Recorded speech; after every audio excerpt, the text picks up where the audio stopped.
how to edit voice memos on iPhone. So first, what you want to do is just go to a recording that you want to edit here on the Voice Memos app, and just simply tap on the three dots on that particular recording. So I have my recording right here. I'll just tap on the three dots, then tap on Edit Recording. It will bring you right here, and you could listen to your voice memo first. And once you're done, you can now tap on the trim button right here, so you could cut the voice memo that you have. So let's say I don't want this part to be with my voice memo, for the silent part. So I'll just do that, and I can just simply tap on trim. As you can see, it will automatically be repaid, and just tap on apply to apply the changes.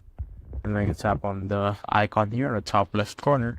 You will have this, so you could skip silence and enhance recording right here. As you can see, it will automatically adjust it.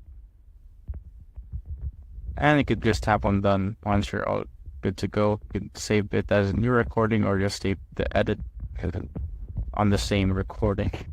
That's basically it, guys. If you have found this